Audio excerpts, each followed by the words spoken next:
ام ہشام بنت حارثہ رضی اللہ تعالی عنہا فرماتی ہیں، صحیح مسلم کتاب الجمعہ کی حدیث،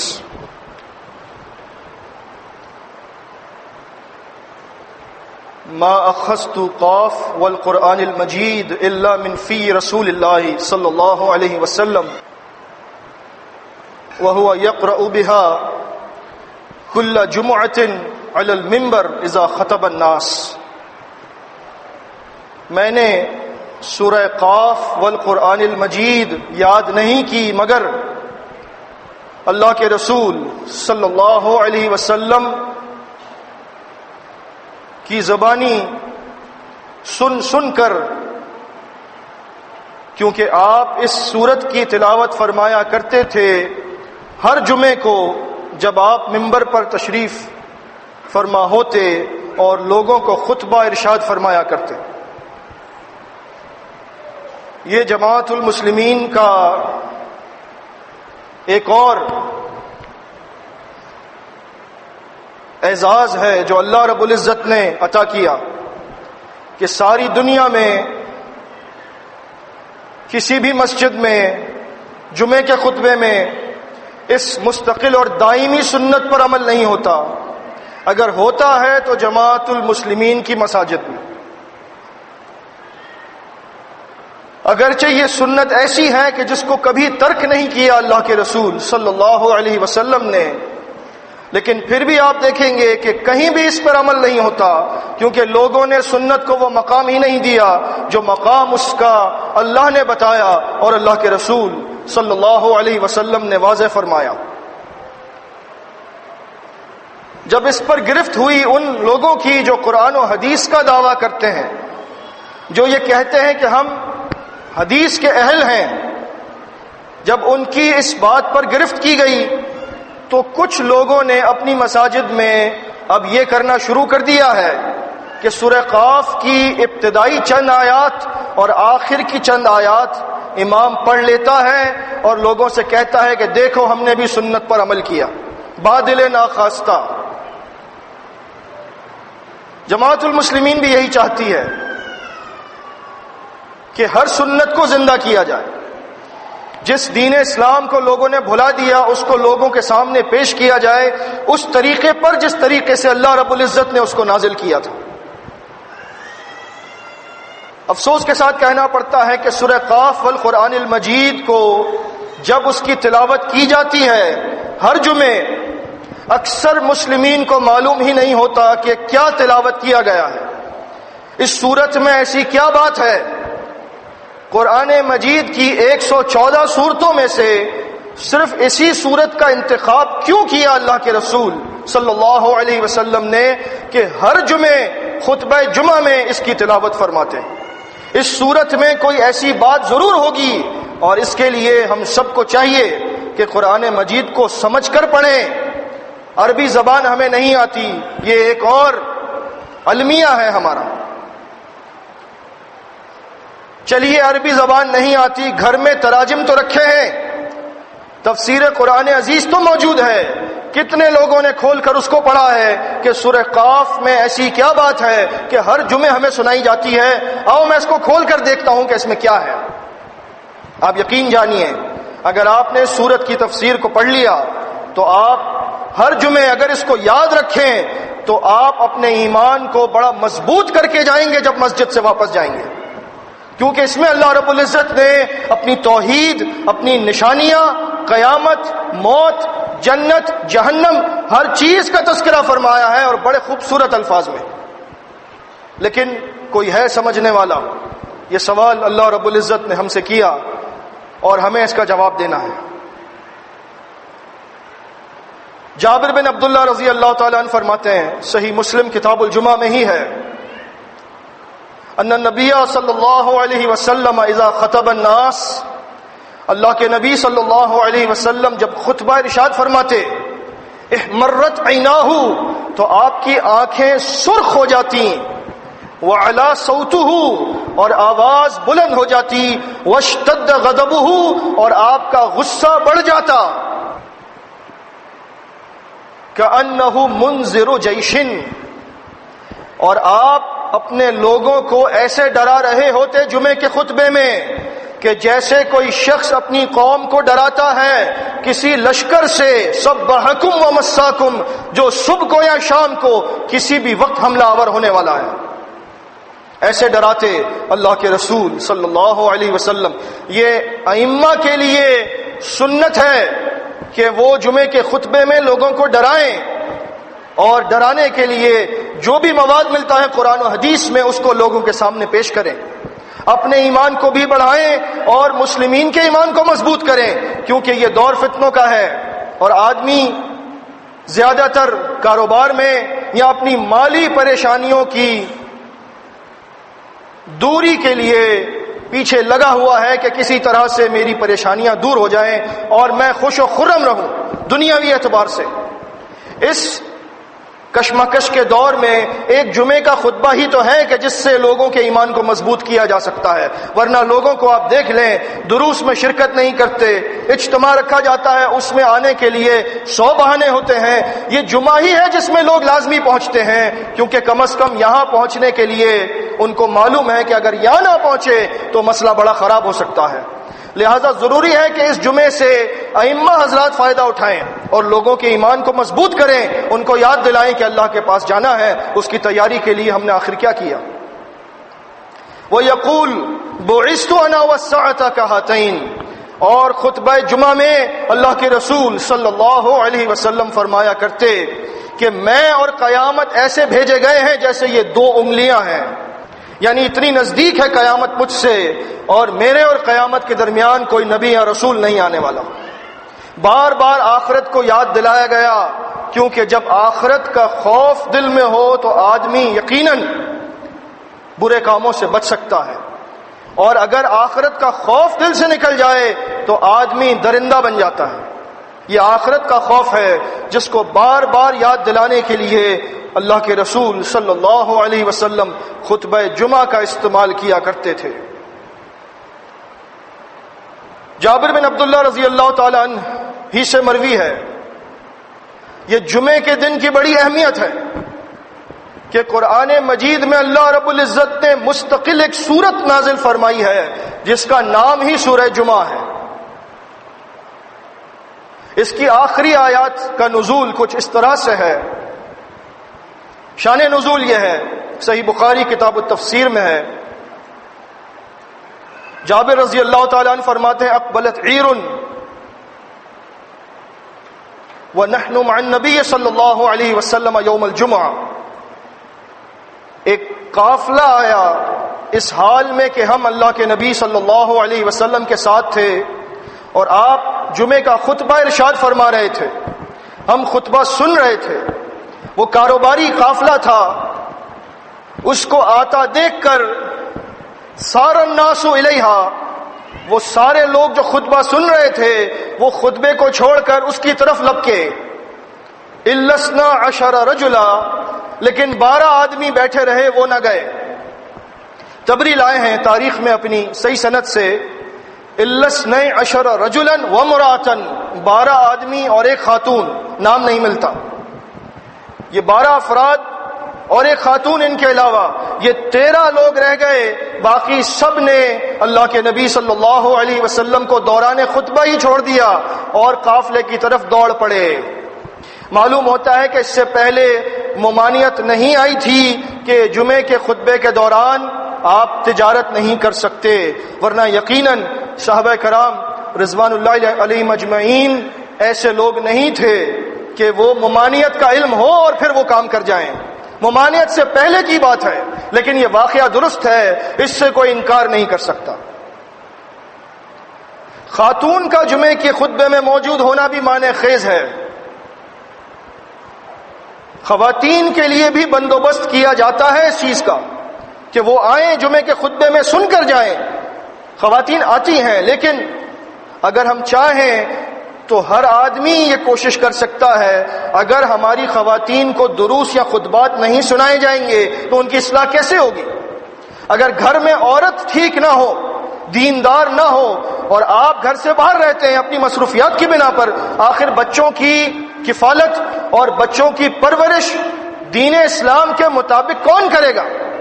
اس کا بعد میں ہمیں خمیازہ بھگتنا پڑتا ہے جب بچے بڑے ہوتے ہیں، بے عمل ہو جاتے ہیں اور باہر شادیاں کرنے پر اصرار کرتے ہیں اور والدین پریشان ہوتے ہیں کہ اب میں کیا کروں۔ آپ نے اپنے گھر میں اسلامی ماحول کو نہیں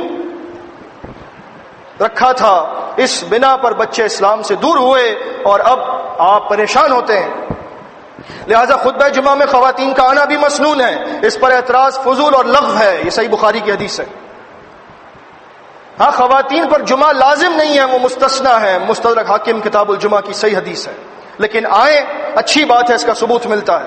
خیر، وہ لوگ بھاگے قافلے کی طرف اور اللہ رب العزت نے آیت نازل فرمائی، یا ایھا الذین آمنوا اذا نودی للصلاۃ من یوم الجمعہ فاسعوا الی ذکر اللہ وذروا البیع ذالکم خیر لکم ان کنتم تعلمون۔ اے ایمان والو، جمعے کے دن جب اذان دی جائے جمعے کی نماز کے لیے تو اللہ کی یاد کی طرف دوڑو اور خرید و فروخت کو ترک کر دو۔ اگر تم سمجھتے ہو تو تمہارے حق میں یہی بات بہتر ہے، سمجھنے والوں کے لیے ہے۔ جو نہیں سمجھنا چاہتے وہ اذان کے بعد بھی کاروبار کرتے رہیں گے لیکن ان کو فائدہ نہیں ہوگا، کیونکہ اللہ رب العزت نے بتا دیا کہ یہ تجارت اب حرام ہو چکی ہے، اور اگر تم سمجھو تو تمہارے لیے یہی بہتر ہے۔ فَإِذَا قُضِيَتِ الصَّلَاةُ فَانتَشِرُوا فِي الْأَرْضِ، جب نماز ختم ہو جائے جمعے کی تو تم زمین میں پھیل سکتے ہو اور اللہ کا فضل تلاش کر سکتے ہو، تجارت کے ذریعے، نوکری کے ذریعے، جو بھی تم کرتے ہو۔ وَابْتَغُوا مِن فَضْلِ اللَّهِ، اللہ کا فضل تلاش کرو، وَاذْكُرُوا اللَّهَ كَثِيرًا لَعَلَّكُمْ تُفْلِحُونَ، لیکن دوران تجارت بھی اللہ کا ذکر کثرت سے کرتے رہنا تاکہ تمہیں فلاح مل جائے۔ یہ تجارت جس کے اندر اللہ کا ذکر بھی شامل حال رہے وہ بڑی برکت والی تجارت ہوگی یقیناً، لیکن اکثر لوگ تجارت میں اللہ کے ذکر کو تو چھوڑیے حلال اور حرام کی تمیز بھی بھول جاتے ہیں۔ لہذا کاروبار وہ اچھا ہے جس میں اللہ کی ممنوعات سے پرہیز کیا جائے اور دوران تجارت بھی اللہ کو یاد رکھا جائے، اللہ کی شریعت کو فراموش نہ کیا جائے۔ وَإِذَا رَأَوْا تِجَارَةً أَوْ لَهْوًا، جب ان لوگوں نے تجارت دیکھی یا تماشا دیکھا، انفضوا الیہا وترکوک قائما، تو یہ آپ کو کھڑا چھوڑ گئے۔ اے رسول صلی اللہ علیہ وسلم، آپ خطبہ دے رہے تھے، آپ کھڑے تھے اور آپ کو یہ کھڑا چھوڑ گئے اور تجارت کی طرف بھاگے۔ قل ما عند اللہ خیر من اللہو ومن التجارہ، آپ کہہ دیجئے تم اللہ کے ذکر کو چھوڑ کر تماشے کی طرف اور تجارت کی طرف بھاگتے ہو، جو اللہ کے پاس ہے وہ بہتر ہے تماشے سے اور کاروبار سے۔ اور اگر تم نے اللہ کی رضا کے لیے تجارت کو چھوڑ دیا وقتی طور پر، اللہ کی رضا کے مطابق تم نے تجارت کا معاملہ کیا، واللہ خیر الرازقین، تو اللہ سب سے بہتر رزق دینے والا ہے۔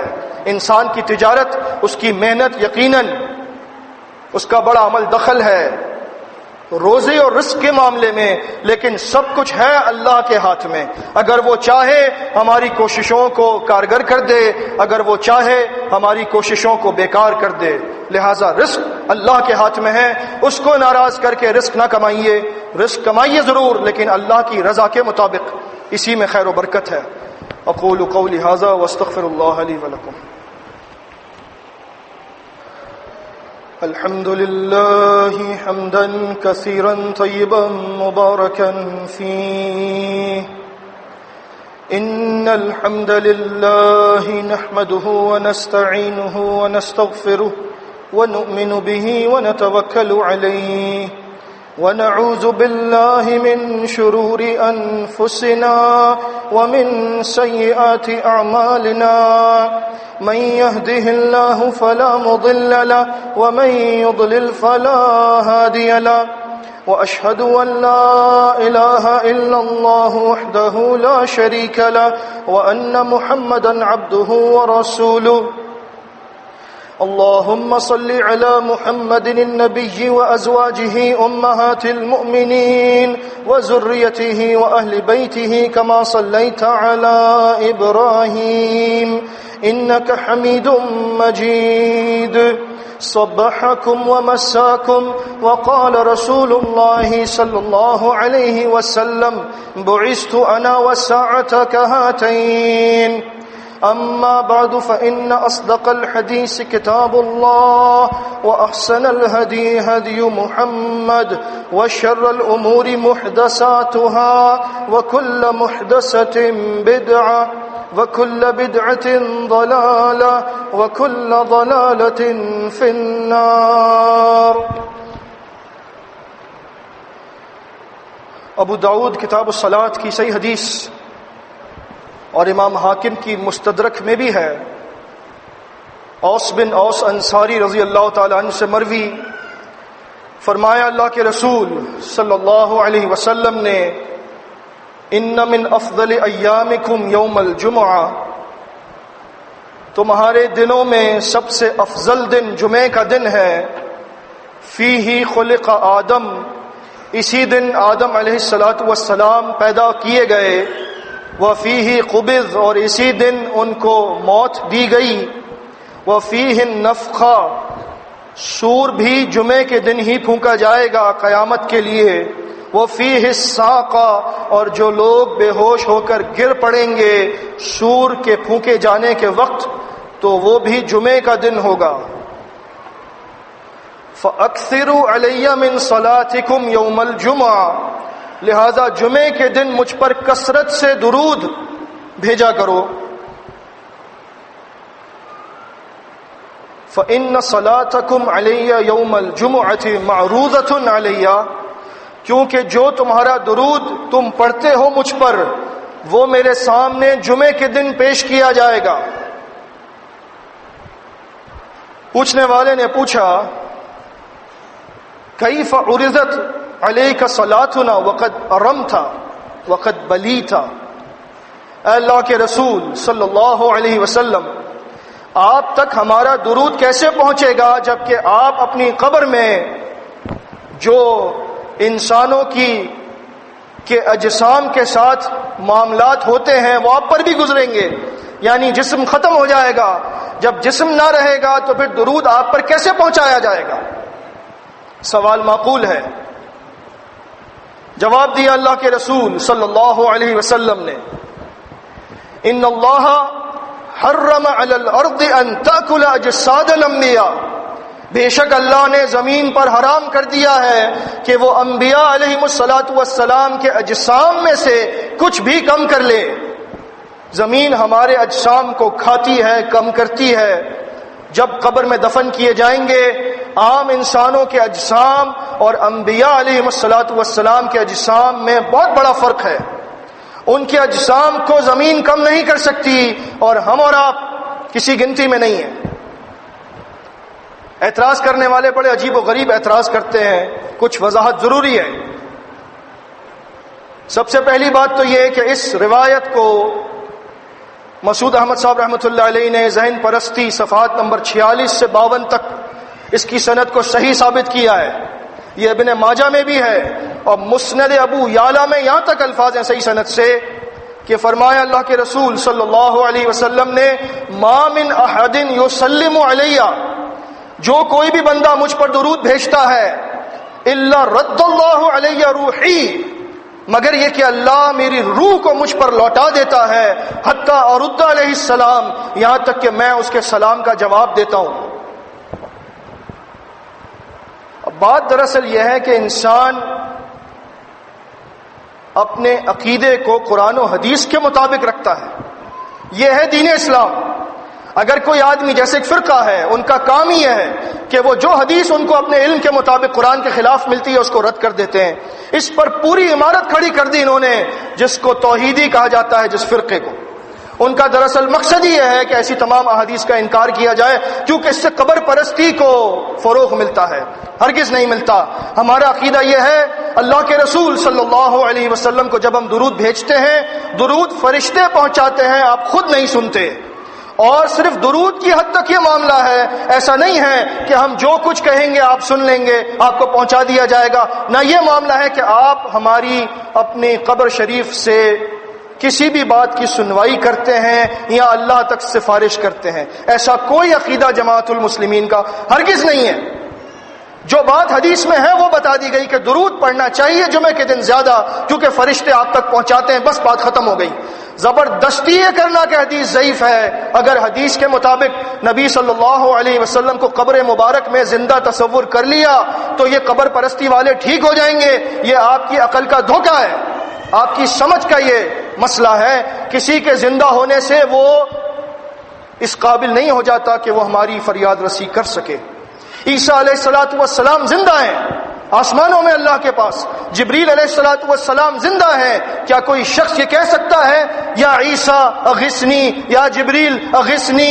جب وہ یہ نہیں کہہ سکتا تو یا رسول اللہ اغثنی کیسے کہہ سکتا ہے؟ صرف اللہ کی طرف سے مدد آتی ہے، صرف اللہ ہی سے مدد مانگنی چاہیے، لیکن صحیح حدیث کا انکار نہیں کرنا چاہیے.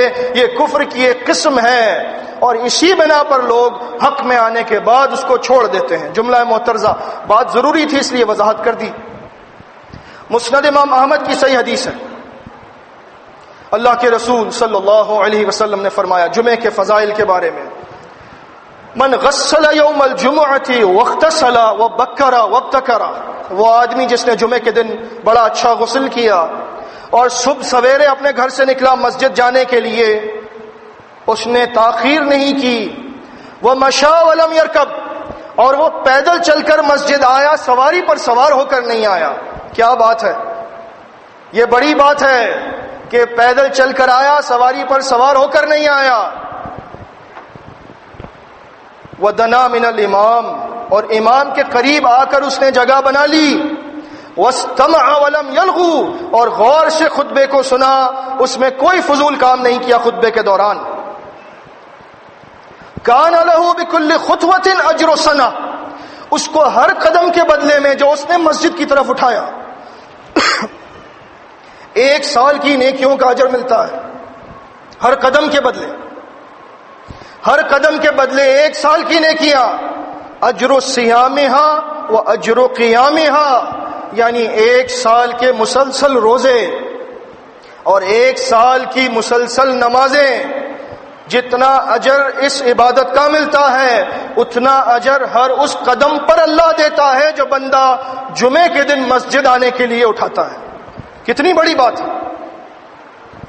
یہ بڑی فضیلت ہے پیدل چل کر آنے والوں کے لیے. ایسا ہوا تھا، صحیح مسلم کتاب المساجد میں ہے، بنو سلمہ ایک قبیلہ تھا صحابہ کرام کا. ان کو معلوم ہوا کہ مسجد نبوی کے پاس گھر مل رہے ہیں، وہ دور رہا کرتے تھے. انہوں نے سوچا کہ دور رہتے ہیں، قریب آباد ہو جاتے ہیں، اپنے گھروں کو چھوڑ کر یہاں منتقل ہو رہے تھے. اللہ کے رسول صلی اللہ علیہ وسلم کو علم ہوا. آپ نے پوچھا بنو سلمہ کیا بات ہے؟ بتایا دور سے آتے ہیں، دقت ہوتی ہے، قریب رہیں گے آسانی سے پہنچ جائیں گے مسجد میں. فرمایا اللہ کے رسول صلی اللہ علیہ وسلم نے، بنی سلمہ دیارکم تکتب آثارکم، بنو سلمہ اپنے گھروں میں رہو، گھروں کو نہ چھوڑنا، تمہارا ہر قدم لکھا جاتا ہے اللہ کے پاس. جتنی دور سے آؤ گے اتنے ہی زیادہ قدم لکھے جائیں گے. ایسے لوگ آج بھی ہیں الحمدللہ، مسلمین میں ہیں. اللہ ان کو مزید ہمت دے کہ وہ دور رہتے ہیں پھر بھی پیدل چل کر مسجد آتے ہیں جمعے کے لیے، لیکن بہت کم لوگ ہیں ایسے. بہرحال یہ بات تو فضائل کی ہے. لوگ تو فرائض پر پورے نہیں اترتے تو فضائل پر پورا اترنا تو بہت دور کی بات ہے. ایسے ہی لوگوں کے لیے جو جمعے کے خطبے سے غافل رہتے ہیں، اللہ کے رسول صلی اللہ علیہ وسلم کا فرمان ہے، صحیح مسلم کتاب الجمعہ کی حدیث، جابر بن عبداللہ اور عبداللہ بن عمر رضی اللہ تعالیٰ عنہم سے مروی، لَيَنْتَهِيَنَّ أَقْوَامٌ عَنْ وَدْعِهِمُ الْجُمُعَاتِ، لوگ جمعے کے خطبے کو چھوڑنے سے باز آ جائیں. او لَيَخْتِمَنَّ اللَّهُ عَلَى قُلُوبِهِمْ، یا اللہ ان کے دلوں پر مہر لگا دے گا. وَلَيَكُونُنَّ مِنَ الْغَافِلِينَ، اور پھر وہ ضرور بضرور غافل لوگوں میں سے ہو جائیں گے. جب انسان کا دل غافل ہو جائے پھر کوئی چیز اثر نہیں کرتی. آپ کسی کو پکڑیں، بھائی آپ جمعے میں نہیں آئے، تو آگے سے جواب ملتا ہے کہ 3 جمعوں میں 1 دفعہ پڑھ لیتا ہوں. بڑی مہربانی ہے آپ کی. بات اتنی سی ہے کہ اگر انسان سمجھ لے جمعے کو چھوڑنے کا گناہ تو کبھی بھی ایسا جملہ نہ کہے، لیکن شیطان یہی چاہتا ہے. مستدرک حاکم کتاب الجمعہ کی صحیح حدیث، اللہ کے رسول صلی اللہ علیہ وسلم نے فرمایا، احضروا الذکر ودنوا من الامام، جمعے کے خطبے میں حاضر رہا کرو اور امام کے قریب بیٹھا کرو. فإن الرجل لا يتباعد حتى يؤخر في الجنة وإن دخلها، وہ آدمی جو جمعے میں دیر سے آتا ہے وہ جنت میں بھی دیر سے جائے گا اگرچہ چلا ہی جائے. جمعے کے خطبے میں جلدی پہنچنے سے اللہ کی ذات سے امید رہے گی کہ جنت میں بھی جلدی بھیجا جائے گا، اور جمعے کے خطبے میں دیر سے آنے کا مقصد یہ ہے کہ آدمی جنت کے داخلے کو خود مؤخر کر رہا ہے. اتنی اہمیت ہے جمعے کی. اللہ رب العزت ہمیں ان باتوں کو سمجھنے، ان پر عمل کرنے کی پوری توفیق عطا فرمائے. اقول قولی ھذا واستغفر اللہ لی ولکم.